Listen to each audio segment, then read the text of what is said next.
সুপ্রিয় ভিউয়ার্স, আন্তর্জাতিক সংবাদে সবাইকে স্বাগত। প্রথমে জানিয়ে দিব সংবাদ শিরোনাম, এরপর বিস্তারিত। তেহরান দামেস্ক সহযোগিতার ফলে গাজার যুদ্ধে ইসরায়েলের কঠিন পরাজয়।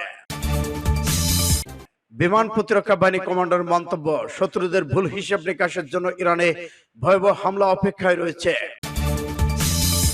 মুসলিমের রক্ত জালিমকে রেহাই দেয় না, মার্কিন কংগ্রেসের নেতানিয়াহুর বক্তব্যের জবাবে পেজেশকিয়ান। হিজবুল্লাহর সামরিক ঘাঁটিতে ইসরায়েলের পাল্টা হামলা। আরো থাকছে, ইসরায়েল ইউক্রেন দৃশ্যত বিশাল অঞ্চলে যুদ্ধের দিকে টেনে নিচ্ছে। সামরিক বাহিনী অভাব পূরণে কৃত্রিম বুদ্ধিমত্তা ব্যবহারের প্রচেষ্টা চালাচ্ছে জাপান। আরো জানিয়ে দিব, ইসরায়েলের অন্দরমহলে গভীর ফাটলের সৃষ্টি। এবং সর্বশেষে জানিয়ে দিব, ইসরায়েলের ঘাঁটিতে কয়েকশো ডজন রকেট হামলা চালালো ইরান, প্রতিশোধ শুরু। এতক্ষণ শুনছিলেন সংবাদ শিরোনাম, এখন বিস্তারিত। তবে অনুরোধ থাকবে এই ভিডিওটিতে একটি লাইক দিন এবং কমেন্টস করে জানিয়ে দিন আপনি কোন জেলা থেকে বা কোথা থেকে আমাদের সাথে যুক্ত রয়েছেন, এবং ইসরায়েল, ফিলিস্তিন, লেবানন, ইরান যুদ্ধের সর্বশেষ গুরুত্বপূর্ণ আপডেট সংবাদ পেতে চ্যানেলটি সাবস্ক্রাইব করে আমাদের সঙ্গেই থাকুন। ধন্যবাদ। তেহরান দামেস্কের সহযোগিতার ফলে গাজার যুদ্ধে ইসরায়েলের বড় পরাজয় ঘটবে। ইসলামী প্রজাতন্ত্র ইরানের প্রতিরক্ষা ব্রিগেডিয়ার জেনারেল আজিজ নাসির জাদেহ বলেছেন, সিরিয়ার সাথে সহযোগিতা বজায় রাখার অপরিহার্য এবং এই অংশীদারিত্ব গাজা উপত্যকায় ইসরায়েলের গণহত্যামূলক যুদ্ধে পরাজয় ঘটবে। নাসির জাদেহ গতকাল সিরিয়া প্রতিরক্ষা মন্ত্রী মেজর জেনারেল আলী মাহমুদ আব্বাসের সঙ্গে টেলিফোন আলাপের সময় এ মন্তব্য করেন। ইরানের প্রতিরক্ষা মন্ত্রী গাজায় দখলদার ইসরায়েলের আক্রমণে আন্তর্জাতিক সম্প্রদায়ের নিষ্ক্রিয়তার কঠোর সমালোচনা করেছেন। গত 7 অক্টোবর থেকে ইসরায়েল গাজার বর্বর আগ্রাসন গণহত্যা চলে আসছে, যাতে অন্তত 40,738 জন ফিলিস্তিনি শহীদ হয়েছেন, যার বেশিরভাগ নারী ও শিশু। জেনারেল নাসির জাদেহ বলেছেন, দুর্ভাগ্যবশত আমরা ইসরায়েলি অপরাধের বিষয়ে আন্তর্জাতিক সম্প্রদায়ের কাছ থেকে যথাযথ প্রতিক্রিয়া দেখতে পাচ্ছি না। ফলে ইরান সিরিয়ার মধ্যে সহযোগিতা অব্যাহত রাখতে হবে এবং এই সহযোগিতা অবশ্যই ইসরায়েলি পরাজয় ডেকে আনবে। সূত্র ফাস্ট টুডে SIBGAR। ইসরায়েলের ভুল হিসাব নিকাশের জন্য ইরানে ভয়াবহ আঘাত অপেক্ষা করছে। ইসলামী প্রজাতন্ত্র ইরানের প্রতিরক্ষা বাহিনী commander brigadier general Ali Reza স্বাভাবিক প্রতিশ্রুতি ব্যক্ত করে বলেছেন, তারা বাহিনী শত্রুদের হিসাব নিকাশের চূড়ান্ত জবাব দেবে। গতকাল শত্রুরা এটি জানে যে ইরানের বিমান প্রতিরক্ষা বাহিনীকে মোকাবেলার সক্ষমতা তাদের নেই। আমরা তাদের ভুল হিসাব নিকাশ করার বিরুদ্ধে বারবার সতর্ক করেছি, কারণ এই ধরনের ভুল হিসাব নিকাশকে ভয়ঙ্কর আঘাত দিবে মোকাবেলা করা হবে। শাবাহু ফারদো বলেছেন, আমরা আমাদের প্রয়োজনীয় প্রতিরক্ষা সরঞ্জামগুলোকে বিদ্যমান হুমকি বিবেচনা রেখে তৈরি করেছি এবং হুমকিকে সামনে রেখে সমস্ত বিষয়কে কঠোরভাবে মূল্যায়ন করা হয়েছে, যাতে আমরা প্রয়োজনে সময় সেগুলো সঠিকভাবে ব্যবহার করতে পারি। এদিকে কমান্ডার বলেন, শত্রুরা ভালো করেই জানে ইরানের যুদ্ধ সক্ষমতা আগের তুলনায় অনেক বেড়েছে। ইরানের বর্তমান প্রতিরক্ষা ব্যবস্থাকে তিনি অতীতের সরঞ্জামগুলোর সাথে গুণমানের দিক থেকে অতুলনীয় বলে উল্লেখ করেছেন। পাশাপাশি সারা বিশ্বের সবচেয়ে অত্যাধুনিক সরঞ্জামগুলোর তুলনায় বেশি আধুনিক উন্নত বলে উল্লেখ করেন ইরানের এই কমান্ডার। সূত্র ফাস্ট টুডে SIB। মুসলিমের রক্ত জালিমকে রেহাই দেয় না, মার্কিন কংগ্রেসের নেতানিয়াহুর বক্তব্যের জবাবে পেজেশকিয়ান। ইরানের নবনির্বাচিত প্রেসিডেন্ট বলেছেন, নিরপরাধ মানুষের রক্ত অপরাধীকে কখনোই ছাড় দেয় না। মার্কিন কংগ্রেসে ইসরায়েলের প্রধানমন্ত্রী বেনিয়ামিন নেতানিয়াহুর বক্তব্যের প্রতিক্রিয়ায় মাসুদ পেজেশকিয়ান এ কথা বলেছেন। বার্তা সংস্থা ইরনা জানায়, মার্কিন কংগ্রেসে বেনিয়ামিন নেতানিয়াহুর উপস্থিত বক্তৃতার প্রতিক্রিয়া ইরানের নির্বাচিত প্রেসিডেন্ট মাহমুদ পেজেশকিয়ান তার এক্স সোশ্যাল নেটওয়ার্ক অ্যাকাউন্টে লিখেছেন, নিরাপরাধ মানুষ এবং নিরাশ্রয় শিশুদের হত্যার অপরাধে কোনোভাবে উপেক্ষিত হতে পারে না। একইভাবে অপরাধীকেও দাঁড়িয়ে সম্মান দেখে পবিত্র করা যায় না। এদিকে আমেরিকার বেনিয়ামিন নেতানিয়াহুর উপস্থিতি নিয়ে সে দেশের জনগণের ব্যাপক প্রতিবাদ সত্ত্বেও কংগ্রেসে ইসরায়েলের প্রধানমন্ত্রীর বক্তৃতাকালে প্রতিনিধিরা তাকে কয়েকবার উৎসাহিত করেছেন। এখানে নেতানিয়াহু গতকাল গাজা উপত্যকায় ফিলিস্তিনদের দুর্বিষহ অবস্থার কথা বিন্দুমাত্র উল্লেখ না করে ইরান ফিলিস্তিন জাতি সম্পর্কে যথাযথ কিছু অপ্রাসঙ্গিক দাবি তুলেছেন।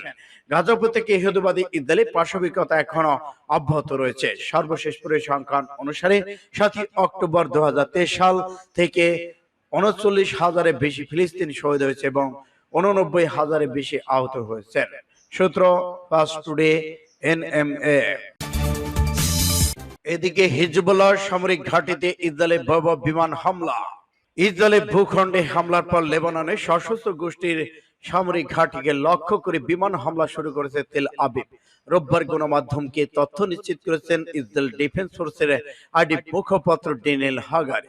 এক বিবৃতিতে তিনি বলেছেন, আত্মরক্ষার্থে হিজবুল্লাহ সামরিক ঘাঁটিকে হামলা করেছে ইসরায়েল বাহিনী। এই খবর দিয়েছে অনলাইন বিবিসি। এতে বলা হয়, যেসব অঞ্চলে ইরান সমর্থিত হিজবুল্লাহর ঘাঁটি রয়েছে সেখান থেকে বেসামরিকদের নিরাপদ সরে যেতে সতর্ক করা হয়েছে। গত মাসে হিজবুল্লাহর প্রধানকে হত্যা করে ইসরায়েল বাহিনী এই প্রতিশোধ নিতেই ইসরায়েলের ড্রোন হামলা চালিয়েছে ইরান সমর্থিত ওই সশস্ত্র গোষ্ঠী। সূত্র আরব নিউজের। ইসরায়েল ইউক্রেন দৃশ্যত বিশাল অঞ্চলকে যুদ্ধের ভিতরে আনতে চাচ্ছে। রাশিয়ার পররাষ্ট্রমন্ত্রী সের্গেই ল্যাভরভ বলেছেন, ইউক্রেন এবং ইহুদিবাদী ইসরায়েল উভয় অন্যের খরচে নিজস্ব সমস্যার সমাধানের জন্য বড় আঞ্চলিক যুদ্ধের জন্য জন্ম দিচ্ছে। গতকাল প্রচারিত আরটির আনা নিশিকর সাথে একান্ত সাক্ষাৎকারে রাশিয়ার শীর্ষ কূটনৈতিক এই কথা বলেছেন। মধ্যপ্রাচ্যে চলমান সংকট একটি বড় আঞ্চলিক যুদ্ধে রূপান্তরিত হওয়ার সম্ভাবনা সম্পর্কে জানতে চাইলে ল্যাভরভ ইসরায়েল ও কার্যতভাবে একমাত্র পক্ষ যা এই ধরনের সংঘাত চাচ্ছে। ল্যাভরভ বলেন, মনে হয় এই ধরনের ঘটনা চায় একমাত্র ইসরায়েল। সম্ভবত তারাই এটা চায় যারা জটিল রাজনীতিতে পারদর্শী এবং তারা তা লুকিয়ে রাখে না।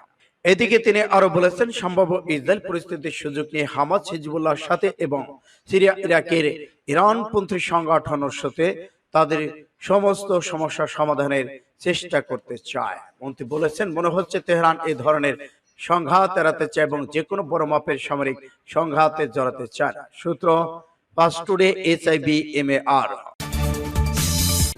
এবার সামরিক বাহিনীর অভাব পূরণে কৃত্রিম বুদ্ধিমত্তা ব্যবহারের প্রচেষ্টা জাপানের প্রতিরক্ষা মন্ত্রণালয় জানিয়েছে, সেনা সদস্যদের ঘাটতি পূরণে তারা কৃত্রিম বুদ্ধিমত্তা প্রযুক্তি ব্যবহার করার কথা ভাবছে। জাপানের প্রতিরক্ষা মন্ত্রণালয় তাদের সামরিক জনবল ঘাটতি মেটাতে কৃত্রিম বুদ্ধিমত্তা, অটোমেশন এবং সামরিক বাহিনীর অবস্থার উন্নয়নে বিনিয়োগ করার পরিকল্পনা করছে। রয়টার্সের বরাতে ফাস্ট টুডে আরো জানিয়েছে, জাপানের সেলফ ডিফেন্স ফোর্সে SDF বার্ষিক নিয়োগের সবচেয়ে খারাপ পরিসংখ্যান ঘোষণা করার পর তাদের প্রতিরক্ষা মন্ত্রণালয় ওই সিদ্ধান্ত। এই প্রতিবেদন অনুসারে জাপানের প্রধানমন্ত্রী ফুমিও কিশিদা আশঙ্কা করেছেন যে চীন তার সামরিক শক্তি ব্যবহার করে তার আধিপত্য বিস্তার করতে পারে, এইভাবে তার দেশগুলোকে যুদ্ধের দিকে নিয়ে যেতে পারে। 2022 সালে তাই জাপান ক্ষেপণাস্ত্র অস্ত্রের মজুত বাড়ানোর জন্য প্রতিরক্ষা বাজেট দ্বিগুণ করেছে। পাশাপাশি আরেকটি সাইবার প্রতিরক্ষা শাখা তৈরি, পাশাপাশি উন্নত ফাইটার জেট কেনার ঘোষণা দিয়েছে। সূত্র ফাস্ট টুডে। ইসরায়েলের অন্দরমহলে গভীর হচ্ছে ফাটল। গাজা যুদ্ধকে কেন্দ্র করে ইসরায়েল আবারও অন্দরমহলে দেখা দিয়েছে ফাটল। যুদ্ধবিরতি হামাসের হাতে জিম্মি ব্যক্তিদের বিষয়ে ইসরায়েলের প্রধানমন্ত্রী বেনিয়ামিন নেতানিয়াহু, প্রতিরক্ষা মন্ত্রী এবং গ্যালেন্টের মধ্যে ব্যাপক বাকবিতণ্ডা জড়িত হচ্ছে। কোন চুক্তির অংশ হিসেবে ফিলাডেলফি করিডর থেকে ইসরায়েলি সেনারা সরে যাবেন কিনা এমন প্রশ্ন তর্ক করে Netanyahu Gallant. Philadelphi corridor Israeli প্রতিরক্ষা বাহিনীর নিয়ন্ত্রণে রয়েছে। 14 কিলোমিটার দীর্ঘ এই করিডর গাজা মিশর সীমান্তে অবস্থিত। গাজা যুদ্ধবিরতি চলাকালে এই করিডর ইসরায়েলি সেনা মোতায়েন রাখা ছিল। হামাস ইসরায়েলের মধ্যে বিবাদ রয়েছে। হামাসের দাবি, যুদ্ধবিরতি চলাকালে সীমান্ত এলাকা থেকে ইসরায়েলি সেনাদের সরিয়ে নিতে হবে। বৈঠকে নেতানিয়াহু একটি ম্যাপ দেখিয়ে বলেছেন, মন্ত্রিসভা অনুমোদন সাপেক্ষে তিনি ফিলাডেলফি করিডর ইসরায়েলি সেনা মোতায়েন করে রাখতে চান। এখন গ্যালেন্ট বলেছেন, এতে হামাস একমত হবে না, ফলে তারা কোনো যুদ্ধবিরতি চুক্তিতে যাবে না। এর জেরে জিম্মিদের ব্যক্তিগত ইসরায়েল ফিরিয়ে আনা সম্ভব হবে না। বিষয়টি নিয়ে নেতানিয়াহু গ্যালেন্টের মধ্যে বেশ কিছু তর্ক বিতর্ক চলমান রয়েছে। এক পর্যায়ে বিস্ফোরণ দেখা দিয়েছে। সূত্র ফাস্ট টুডে। ইসরায়েলের ঘাঁটিতে কয়েকশো ডজন রকেট নিক্ষেপ হামলা শুরু, ইরানের প্রতিশোধ শুরু। লেবাননে ইসরায়েলে হামলার প্রতিশোধ দিতে উত্তর ইসরায়েলে একটি সামরিক ঘাঁটিতে কয়েকশো ডজন রকেট নিক্ষেপ করেছে ইরান। গতকাল হিজবুল্লাহ ইসরায়েলের সেনা ঘাঁটি এই রকেট নিক্ষেপ করে, খবর এএফপি এর। প্রতিবেদনে বলা হয়েছে ইসরায়েল হিজবুল্লাহর মধ্যে সর্বাত্মক যুদ্ধের আশঙ্কা বেড়ে, কারণ উভয় পক্ষের মধ্যে হুমকি তীব্র হয়েছে, তার একে অপরের উপর হামলা চালাচ্ছে। এদিকে হিজবুল্লাহ বলছে, আমাদের যোদ্ধারা ইসরায়েলের উত্তরাঞ্চলে প্রধান বিমানবন্দর, ক্ষেপণাস্ত্র প্রতিরক্ষা ঘাঁটিতে বোমা বর্ষণ করেছে। লেবানন ভিত্তিক গোষ্ঠী হিজবুল্লাহ বৃহস্পতিবার ইসরায়েলি সেনাদের অবস্থানকে লক্ষ্য করে আরো দুটি হামলার দাবি করেছেন।